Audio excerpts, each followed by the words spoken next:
how is everybody? The coffee shop is open. Give Barry your order. He's skulking around. I haven't really got an update on him. Been too busy. He's busy. Yes, he'll be taking your order. Soup of the day today, for those interested, is spicy vegetable. You could have spicy vegetable and peanut, but I am aware that some people have nut allergies. So, yes, I won't be using the peanuts. Anyway, I have got a black coffee. It's about 10:30. And I thought I'd jump on quickly. I'm waiting for my friend Katie to come. Giving you a really good sneak peek of my craft room, aren't I, as well? Anyway, that's too hot to drink just now. Yes, my friend Katie's coming. I hope she won't mind me saying this, but my kids call her Mad Katie because she's full of life, bless her. She is a bit mad. Yes, I haven't seen her since the summer, I don't think. So looking forward to having a catch up with her. What can I tell you? Not a lot. I've just knocked you there. I am really sorry. Stop it now. And I'm not even looking at the camera properly. I never know where to look when I do these kinds of things. I've got my contact lenses in, but I feel like I might have dropped one when I put it in because I don't feel like I can see you very well. Are you there? Is anybody there? That was rather lovely, wasn't it? Yes. So it has been half term in Warwickshire and lots of counties this week. Friday, I can't believe where the week has gone.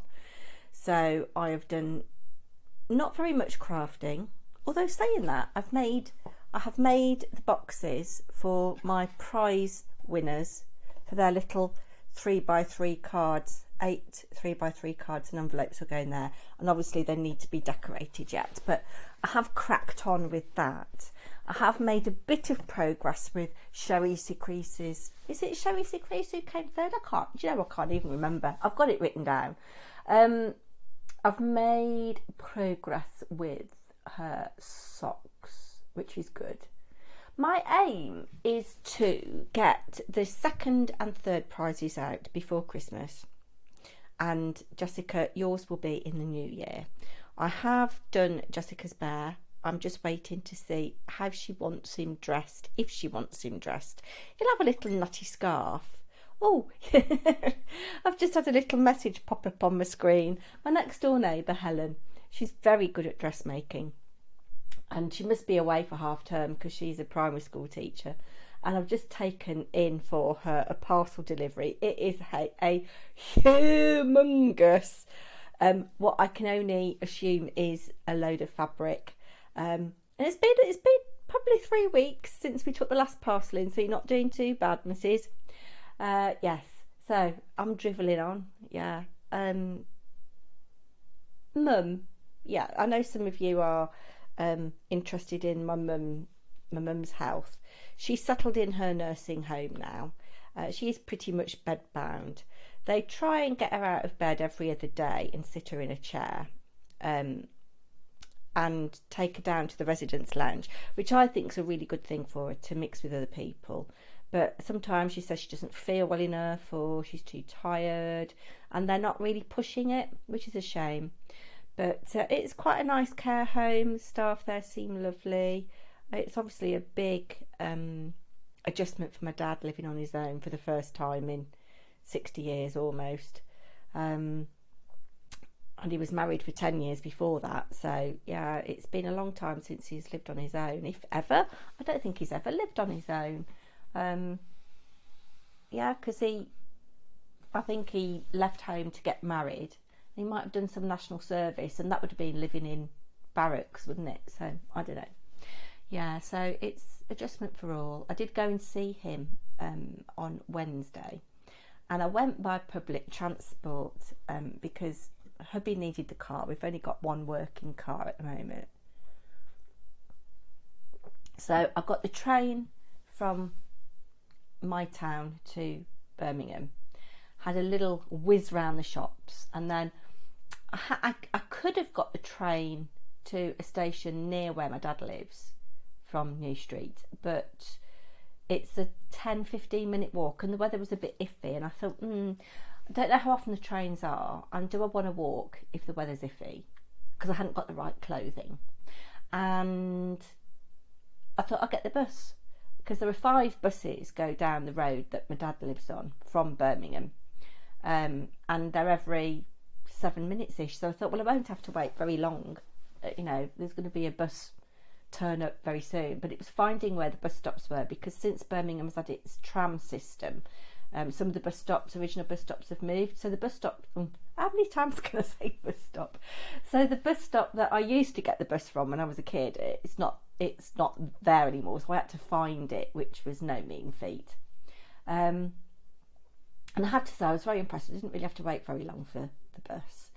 But there's a town in between Birmingham and where my dad lives, and there's several stops on the kind of like the high street as you go through the town. And I don't mean any disrespect at all by what I'm going to say now, but I had an encounter, and Pete said it could only happen to you. Mr. Paper&Twine said it could only happen to you. So I'm sitting there on the bus. I'm doing some knitting, actually, working on socks for Sherry. Yes. And a load of what I can only describe as caring the community types got on. Adults in later life, similar age to me, slightly older. And there was an Afro-Caribbean woman who was very glamorously dressed, and two geezers came shuffling on with their bags of shopping like this. And the two geezers sat next to each other, and the lady sat in front of them, and they were chatting away, saying a load of rubbish really. And then the one guy said, it's Christmas soon. And the lady said, I don't believe in Christmas. So one of the men said, well, I think it's a thing. I think it's December the 25th. And she said, oh no, I don't believe in Christmas. Anyway, at the end of the town, a little man gets on, and one of these geezers that had originally got on knew him, so he shifted seats and went and sat by this other bloke, and they were chatting about people in the pub and all that kind of stuff. So I was sitting there knitting, and at the next stop a lady got on. It was a double-decker bus, and the downstairs was pretty full, and I'd got a bag on the seat next to me, so I could see her looking at me, so I lifted the bag and I put it on my lap, and she came and sat next to me, and as she did so, she inadvertently kicked the man behind me, kicked one of his feet, and the man was concerned because the bus was moving, and I think the man was concerned that this woman might have fallen over, so he just said, mind how you go, love, or some words to that effect, mind how you go. And she just let rip. She said, well, I didn't mean to. I didn't mean to tread on your foot. Your foot shouldn't have been in the aisle. And she was going on like this. Anyway, she sat down next to me, and I thought, oh, hey up, here we go. And from that moment till the moment I got off the bus, which was about another 6 minutes, she did not stop talking. And she was not talking at anybody in particular. She was just talking out loud. And it was... and she was looking resolutely ahead like this, not making eye contact with anybody. And and this chap behind me saying, I only said, mind how you go. And so that set her off again. And she said, I'm not going to the airport. I'm not going to Birmingham Airport. I'm not going to Ireland. She was going on and on and on like this. And then she said, I was brought up in Solihull. I know how to behave. What else did she say? I wish I'd written it all down. Oh, it's not my fault I'm a Tory. It's just where I lived. She was going on like this. And then she said, maybe if I'd made more, this is what really cracked me up. She said, maybe if I'd made more of myself, I wouldn't be sitting on a bus talking to myself. Which I thought was absolutely hilarious.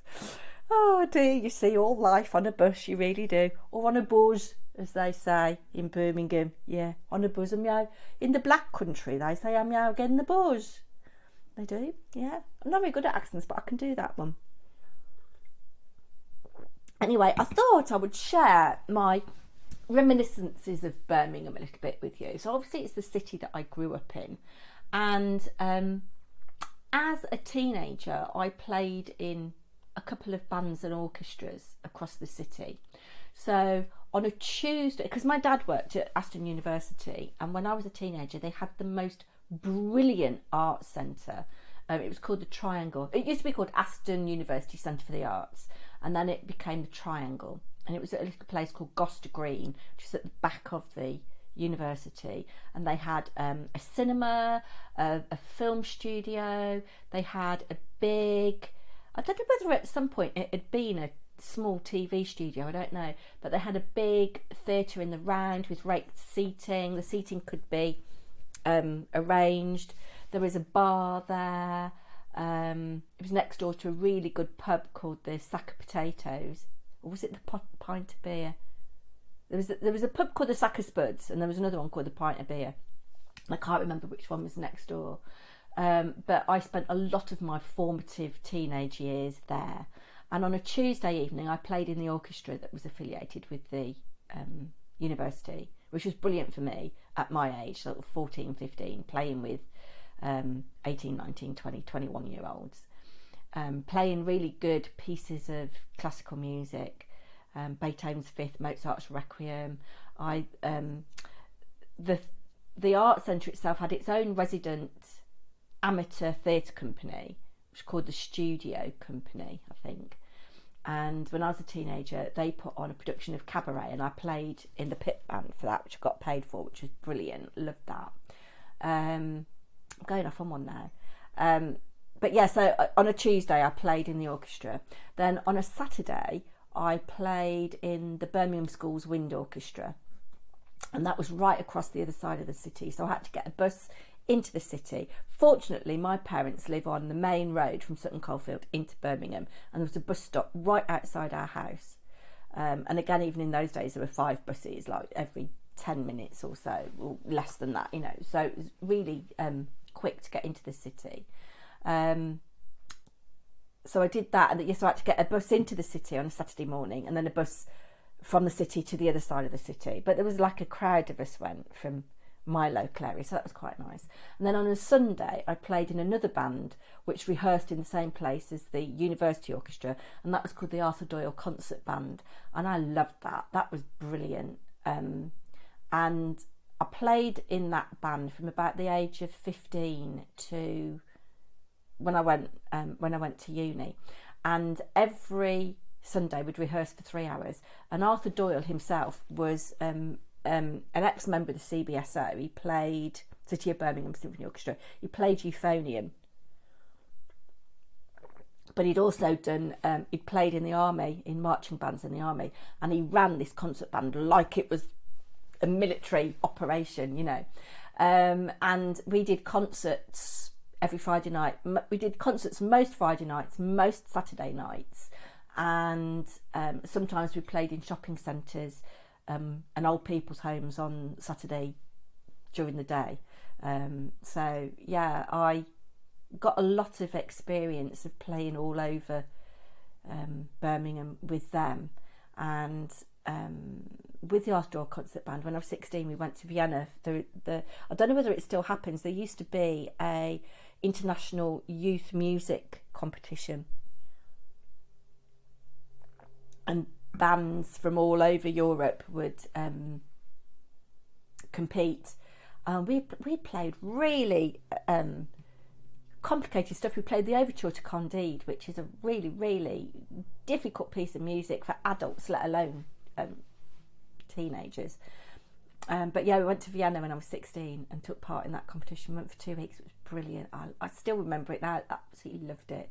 Yeah, so I've got very fond memories of Birmingham. And on a Saturday afternoon, me and a girl that went to my school that also played in Birmingham School's Wind Orchestra, we used to go to McDonald's in Birmingham on our way home and have a look in the Rag Market, which was an indoor market. And I don't even know whether the Rag Market still exists, but it used to be a really, really good, proper old-fashioned market. You know, we used to go and buy even then vintage clothing, and you know, I'd come back with some great big oversized man's tweed jacket, and my grandma would go, what you wearing that for, you know. Yeah, so, and in those days shopping malls were really quite a new thing in the UK. So I think we'd got the Palisades and the Pavilions. They were built, and they don't even exist in Birmingham anymore. But the main shopping streets were New Street and Corporation Street. And Corporation Street was where Rackham's was, which was a department store. We used to have Lewis's as well, but that went a long time ago when I was quite tiny. The buildings are still there. And then when Rackham's got bought out by House of Fraser, of course House of Fraser have gone bust. anyway, that whole swathe of Birmingham, like what used to be the bustling part of Birmingham, is so shabby and run down now. It made me feel really, really sad. And it made me wonder, as Birmingham had its day as a city, you know, and I was down by the old entrance to New Street Station. If you're from Birmingham, it's where the taxi rank used to be, but I don't think the taxis are there anymore. And there's what they call the ramp, and there's a big McDonald's there. You know, if you say to anybody from Birmingham, "Oh, by the ramp," they will know where you mean. But it was all run down, and like I was stood and looked up Corporation Street to where Rackham's used to be, and you know, it used to be such a bustling road, and New Street itself.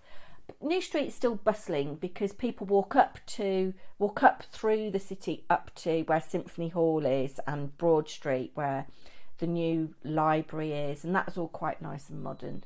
But yeah, it just and very sad. Lots of homeless people who obviously had mental health issues, lots of drunks on the street, and this was quite early in the morning, and it just made me feel really, really sad that there's been investment in Birmingham in terms of the Bullring, Selfridges and Grand Central, but I mean, what a shame. I mean, Grand Central is really quite a nice snazzy part of Birmingham, and there's lots of eateries and things, and there was a big John Lewis flagship store, and when John Lewis closed a lot of stores a few years back, they chose to close the Birmingham one, and I don't know why, because it was probably one of their newest, shiniest stores. Maybe it was a location, I don't know, but John Lewis does not have a home in Birmingham city centre. Yeah, so I felt very sad about that. But one thing I did just want to share with you, I've gone on a bit today, haven't I? I went into WH Smith's, and again, that saddened me. WH Smith's used to be massive, and there was like 3 entrances to it, and one of the entrances is all blocked off, and it's by is it Union Passage? I can't remember. There's a very, very small arcade that again used to be really, really bustling. And do you remember that shop back in the 70s and 80s, Athena Arts? There used to be an Athena Arts shop in this little tiny arcade. But everything in that little arcade, beautiful architecture, when you look at it, empty, absolutely empty. And everywhere you look, it's cheap, fast food outlets that have opened up. Yeah, and I just felt really, really sad. But I did go into WH Smith's because back in the day, it used to be really good for international magazines. And when I was doing A-level French, I used to buy my Paris Match from there on the way home from Birmingham School's Wind Orchestra. But I was looking to see if they'd got any international craft magazines, because my Smiths used to do them, but they're rubbish. I mean, I suppose I could get them to order them in for me. But I saw this, which was a new publication to me. I don't know how you say that. Is it fairy? I don't know. I'm inclined to say fairy. But I think it is. I don't know whether it's an American publication, but I'm just looking to see where it's printed. It's actually printed in France. Published in France. I mean, it's in English, but it's a real beautiful, beautiful magazine with lots of lovely articles about artisans and artists. I read one on the way back on the train on the way home about this woman who lives in Marseille. Let me see if I can find her name. Oh, that looks nice. It's a rustic savoury pies, 2 ways, torta rustica salata. Yes, there's some recipes in this as well. But there's this Marie Ducarte, and she lives in the artisan quarter of Marseille, which I've never been to. But I thought of a lot of you when I saw this. So she creates watercolours on tissue paper and scrumples them up and makes textured things. And where she's living and working is an old shoe factory in the Atelier quarter, or whatever they call it in Marseille. And I thought, I'd love to go there and just have a look. But yes, I'm looking forward to having a read of that in the bath. And I went into the White Company, and was having a little look. I looked when I got off the train to make my onward journey to my dad's. And I came across a really lovely fragrance called Nourish. And I had a little squirt of the body spray and it stayed with me all day. But I want to ask you about this. I was thinking about it all day and smelling it. So on my way back to the train, so I went to the one in the train section in Grand Central itself. I thought I've got to get that. And I actually got the body lotion, the bath oil, and an essential oil as well. Excuse me, which I've got burning in my kitchen at the moment. And I bought one of these body sprays and I've sprayed it, and it doesn't seem to last as long. And I wonder whether in the testers they do something to make that fragrance last longer and to make you think, oh, I'm going to buy that. I don't know. The other place that I went to that I really liked was MHome. I'll put a little clip of that on now.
If I hadn't already got things, I would have bought one of the plants. Actually, the plants look really healthy and really good value compared to what I've been looking at in Homebase and stuff. They were like £8-9 for quite big established plants, but it was carrying it home on public transport. I didn't fancy that.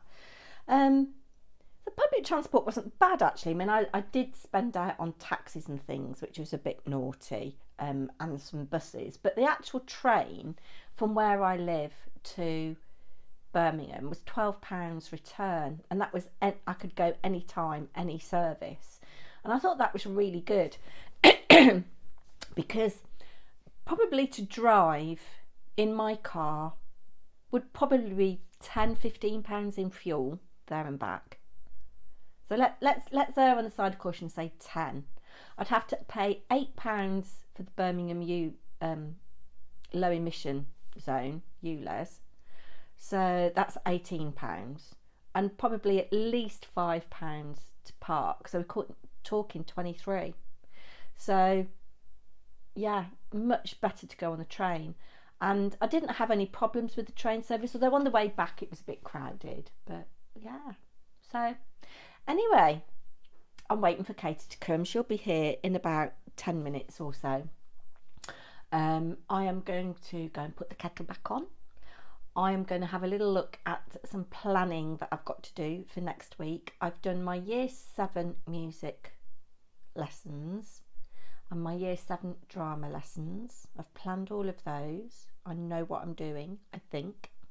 I need to look at the Year 8 scheme of work. I've looked at the Year 9 scheme of work, but I'm not quite sure what lesson 1 is. There's a lot of stuff to choose from. So I need to give that a little bit of thought. I've got theatre training in the morning. Very excited. They've announced we're doing a show at Sadler's Wells next May. I think it's the 2nd of the May bank holiday weekends, so we'll be involved in that and planning for that after Christmas, so that's something to really, really look forward to. It's not very good. My voice is a bit hoarse still from last week. And yeah, I hope that I have an easier week of it next week. Now the students know that they've got me until Christmas. I'm keeping my fingers crossed. It's hard work. It's very hard work.